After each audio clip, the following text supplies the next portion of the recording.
All relationships have challenges, but learning how to manage them can lead to a successful relationship.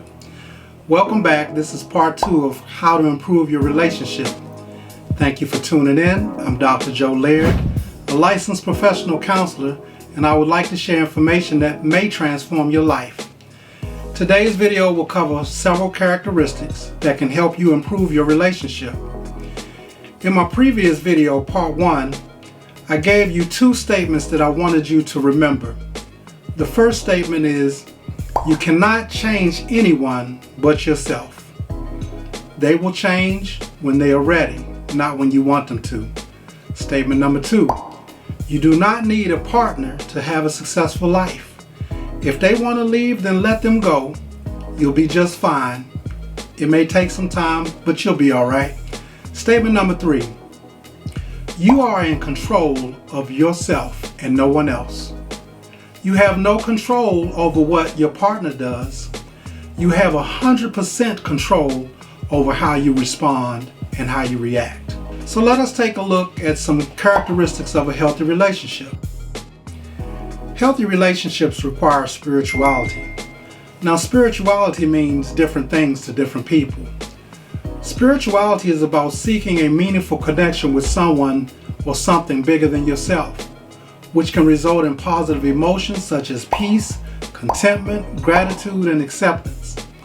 Spirituality allows you to tap into your spirit man through meditation or prayer, slowing yourself down and allowing you to connect with your inner spirit or your higher power. This quiet time may give you answers concerning the direction of your relationship and whether you should be in a relationship or not. Faith is an important part of your spirituality. Faith believes in what you cannot see. It is the belief, the firm persuasion, the assurance, and firm conviction in something or something. Faith can be as small as you getting in the car and making it to work, or you getting on the airplane and flying from one destination to another. You have faith that you're going to get there. The Bible says if you have faith the size of a mustard seed, you can move mountains. Faith says that I believe in my God and He will give me the wisdom to make the right choices. Faith says that my partner or friend will make the right choices and not betray me. Without faith or trust in your partner, you will worry yourself into an early grave. Faith also says I will be all right if they betray my trust, because I have a God I can turn to when man or woman lets me down. Faith helps me get through the good times and the bad. Another component of your spirituality is prayer. Prayer allows you to communicate and speak to your God on your partner's behalf, asking for protection, for wisdom, for strength, or whatever is needed to have a successful partnership. Your spirituality will help you when your partner is getting on your nerves. Meditation is another component of your spirituality. Meditation allows you to remove yourself from the natural world by going into the spiritual world. It allows you to center yourself and clear your mind. When you meditate, you can go into remote places. So close your eyes and imagine that you're on a beach surrounded by white sand and clear blue water, 75, 80, 85 degrees, whatever temperature you like. You can imagine that. What you focus on, you become. Constantly focusing on your fears can make you fearful. Focusing on becoming victorious can lead to victory. Now, healthy relationship requires patience. Patience is defined as the ability to suspend your expectations of someone or something, to suffer without complaining or becoming annoyed. It takes time and patience to get to know a person. But in our culture, we've been conditioned to have it now. You don't have to rush everything because we live in a microwave world. It's always better to cook or warm your food in the oven than to nuke it in the microwave. Take your time. There's no need to rush the process. Patience can be as simple as when you get in line and you're behind 9 people and you look at the other line and it's like only 2 people in that line, and you say, well, let me jump out of this line and get into that line.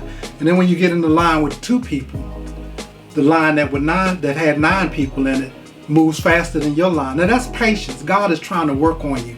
Also, patience is when you are on your way to work and you get in the car and there's traffic piled up. And you realize, okay, next time I'm just going to leave a little bit earlier so that I don't have to avoid that. God is trying to teach you patience. So patience is an awesome thing. Take your time. There's no need to rush the process. Patience allows you to watch and learn your partner. It also allows you to give your partner the courtesy to grow. Now here's something to remember. We don't all grow at the same rate. You may have more experience in some areas than your partner. When you're patient, you think about what you say instead of blurting the first thoughts in your head.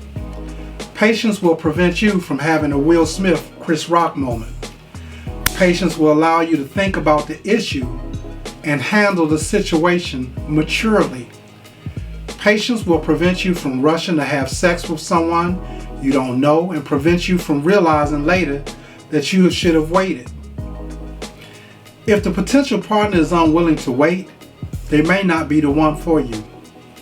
A fact, whenever someone rushes you to do something, they don't have your best interests. Small disclaimer, this does not apply to a person who is chronically late. Now, patience allows you to observe the situation without making a rash decision. Have you ever had a negative text sent to you and you responded, right? And immediately you sent a non-positive statement back to the sender only to regret it? Patience would have had you wait and think about it and then not respond. Always take your time when responding, when reacting, when choosing a partner, or having sex. A healthy relationship requires sacrifice. Now, sacrifice is giving up something valued for the sake of something else regarded as more important or worthy. Budgeting for college for your children, that's sacrifice. Now, if you intend on being in a long-lasting relationship, you'll have to give up the lesser for the greater. You may have to let go of some of your expectations because you'll be disappointed when your partner does not meet your expectations. Now, there's a difference between standards and expectation. Expectations are the ideals that we have about how we want certain situations to turn out or some people to be. For example, dating a frog. That's a frog. Kissing a frog won't make him a prince. That's only in the movies. You are expecting a frog to change. Standards are qualities that we set for ourselves that serves as a basis for good judgment. Dating a prince or a king. Now, you don't have to lower your standards, just your expectations. People will do what's best for them, and they may not do what you expect them to do. When you put your high expectations on your partner, they will let you down. And you'll be upset because they did not meet your expectations. The frog. You may have to sacrifice your expectations for peace. Remember, having patience will allow them the opportunity to grow in those areas that they need to grow in. Sometimes you'll have to compromise. What does that mean? That means that you meet in the middle. It's not your way, it's not his way. It's your way. It's your way. It's about meeting in the middle. Two people are involved in this relationship. Now, you're going to win some and you're going to lose some. A few questions you ask yourself: are my arguments, are they molehills or are they mountains? Are they $5 issues or are they $1,000 issues? Is my relationship worth building up or tearing down? Pride will cause you to tear it down. Is the relationship greater than the individual or the individual greater than the relationship? Relationships require communication. Now, communication requires talking, sending, and listening, receiving, as well as nonverbal communication. That's facial and body language. Those are cues that you pick up on. You must be able to send, receive, and observe information. Communication allows you to explain to your partner what you are experiencing and what your needs are. You must be willing to listen to your partner. That's the sacrifice, even when you don't feel like it. Shutting down on your partner or ignoring them only causes more tension. If you need some time to cool off or gather your thoughts, make sure you let your partner know. Now, some individuals like to resolve issues immediately. That's me. Some individuals like to take time out to think about what they're going to say before they say it. They like to formulate their thoughts before dealing with the issue. And don't overwhelm your partner by asking them, what's wrong? What's wrong? What's wrong? You're bombarding them. And that may even irritate them or frustrate them even more. Give them some time and some space. Communication allows you to receive and understand what your partner is saying. Do me a favor. Listen first. Please let them finish speaking or saying what they have to say without interrupting them. And then you recite back what you heard them say before forming an opinion. Be quick to listen, slow to speak, and slow to become angry. You have 2 ears and 1 mouth. That's so that you can listen twice as much as you talk. Relationships are challenging, but it helps to remember that your mate is not perfect. They may not have the same moral or ethical background that you have. They may not be as disciplined as you are. Building a better relationship starts with reviewing the characteristics that you need to work on in this video. If you practice each characteristics, your relationship will gradually improve. Stop focusing on what your partner is doing or not doing. Focus on what you have control over, and that's yourself. To have a healthy relationship, you should have some form of spirituality. Practice patience, become more sacrificial, and work on your communication skills. Remember, you are what you think you are. You are valuable and you deserve to be treated with dignity and respect. You will not settle for less, and you're not what you've been through. You are constantly evolving. You love yourself and your God loves you. Thank you for your time. And remember, the more you know, the more you grow. Until next time, have a blessed life. Now, if you want more content like this, please like and subscribe to my channel. Send it to your family and friends. I would truly appreciate that.